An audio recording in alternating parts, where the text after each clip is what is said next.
and the writers. I was just wondering if you always intended to take the series in this direction, because you were writing Apocalypse, all that, or if you didn't always intend that when you decided. You know, and I get this question a lot. I mean, here's the reality, and I'm always accused of being probably too honest. You start these things with like a cocktail napkin sketch of the 5-year plan. I mean, the 5-year plan is a couple pages. It's not much. And it was always driven by the demon side of it. So yes, the progression up the demon ladder, ending with Sam inadvertently going dark side and bringing on the apocalypse and having to deal with the apocalypse and kind of moving up the ladder from Yellow Eyes to Lilith to Lucifer. That's the plan we've been on. You know, the angels, and you can go back and find interviews that I gave where I was like, there will never be angels on this show over my dead body. And, you know, and obviously it's probably one of the coolest parts of the show. And that came from us, I think, in the writer's room, realizing that, like, we had a really cool evil empire, but we didn't have, outside of the few hunters we had, we didn't really have the rebellion. Like, we didn't have, you know, you couldn't have these awesome off-camera battles that sort of lent a real epic feel to the show. And that we felt there was a missing puzzle piece that kind of evolved as we went along, and that's where really the angels came from. And thank God they did, because totally rejuvenated season 4, in no small part to this guy. And Jim too. It was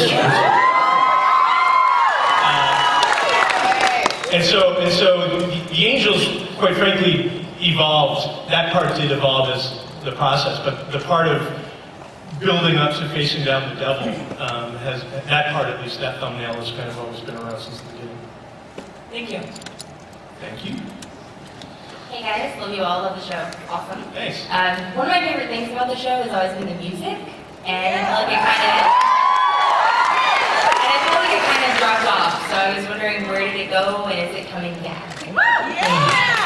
I know, and believe me, as much as it hurts you, it hurts us 10 times more. It's budget. It's you know, we're just trying to get, you know, the production value on the screen, and we've had real nasty budget fights, and one of the casualties, I'll give you, we used to have a particular music budget for the show. It's like trying to balance the budget of the state of California. And one of the things that had to go is we cut the music budget in half. And we had to. And so we can now only afford one song every episode, one song every other episode. And when you go back and you look at season 1, and there's like 2 or 3 like badass classic rock songs an episode, and now we're lucky to have one every. But sometimes literally we're so over budgeted at times, we're so irresponsible with the size of the episodes we're writing, that sometimes it's the difference of getting the green light to shoot an episode, and you have to, you know, you got to make the painful sacrifices just to keep the cameras rolling, and unfortunately the music sometimes goes by the wayside. But at the end, you can ask the publicist at Warner Brothers for an address, and we can start a letter writing campaign. If each of you would just contribute $100,000, we could put some more songs on here. Yeah, and you know. And we could go to a couple of cool places. No, thank you. We can't take your money. All right, we'll take it. That might be illegal, I'm not. Thank you guys. Thank you.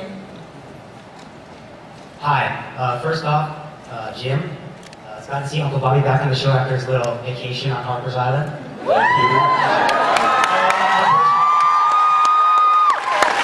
question is for Eric. In episode 4, you said you teased about looking into the future. I want to know how you're going to address the themes of destiny and whether or not can be changed. Like, is it going to be like whatever happened, or can you change the future? I actually want to throw that to the writer of the episode. That's a good question. But actually, I think that's really the question of the episode. I think we put into that process that destiny is one of the key themes of the show. You know, and going 5 years into the future, this is a time travel story, so it has like a couple of mind-bending loop things going on, and the entire question of can you avoid it is really, can you avoid what you already know is going to happen? Can you change the outcome of the future by the choices you make? That's actually It won't be a satisfactory answer now, because that's actually what the episode's about. And excellent casting of Mark Pellegrino for, you know, who. Right. Can you talk a bit about that? Actually, if I can follow on, how much will we see Mark, and you know, what sort of level will he be at in terms of how much we'll see him? Currently, he's shooting episode 1, episode 3, and then we probably actually won't see him for a while. If you remember, like, you know, the amount that we actually saw Lilith wasn't all that often, because every time you bring in a bad guy, it becomes like really challenging, especially if you want to create that bad guy as a truly formidable adversary. Sure. You know, because you can't meet up with the bad guy every week, get to know them, have them keep losing, have the bad guy keep losing, and then it starts to get goofy. And so, you know, he'll pop in, he'll make you know, random appearances. And then in terms of Mark, it's actually funny because I know, like, you know, he's done Lost, and he's badass as Jacob. I mean, I watch Lost, and he was in the running for Castiel. And it was, you know, it was. I only say this to pay credit to them both, which is it was between Misha and Mark, and they were both so excellent, and Misha squeaked by, but you know, Misha just sort of.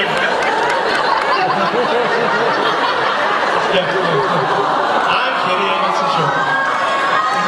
Misha embodied the character, and he brought that sort of curiosity to it that was really sort of thrilling, that kind of sort of alien curiosity.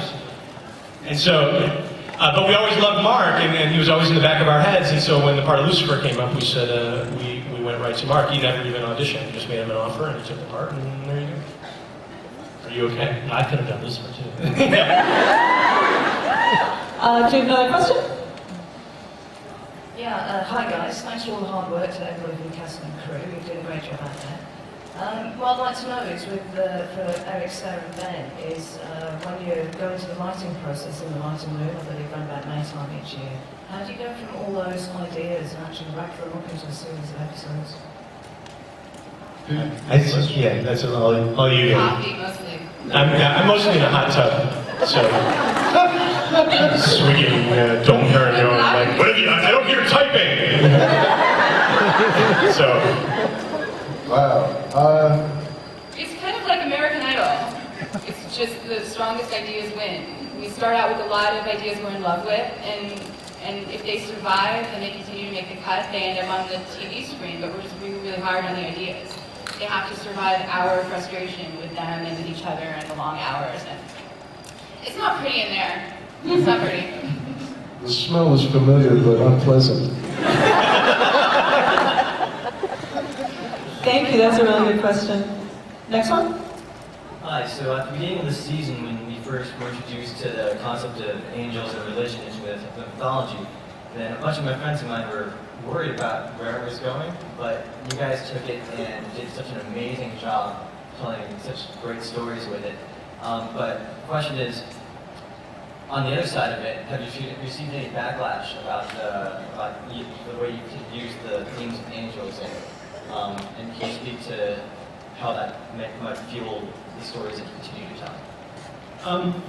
I mean, I don't. Yeah, I was going to say Surprisingly little. surprisingly little was exactly the words I was going to use. I mean, every so often you see like an individual on a fan site saying, you know, I don't love the depiction of angels, or I don't love the idea of disloyal angels, or angels that mean ill will to mankind.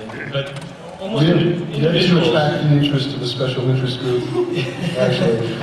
Maybe they sense that our intention is not to piss anyone off. I mean, we don't have an agenda. We don't have an agenda to criticize any one religion. We don't have an agenda to push any one religion. I think many people on the Ready stuff are quite agnostic, actually, and we were raised in various religions or no religion at all. And we come to this with a lot of curiosity, and we just want to tell the best story that we can tell and make life very difficult for our main characters. So we're just looking at it as a really fascinating story that has, you know, entranced people for millennia, basically. And I think because we mean no one any ill will so far, maybe we have escaped it, although this may be very bad not to talk about it. No, I mean,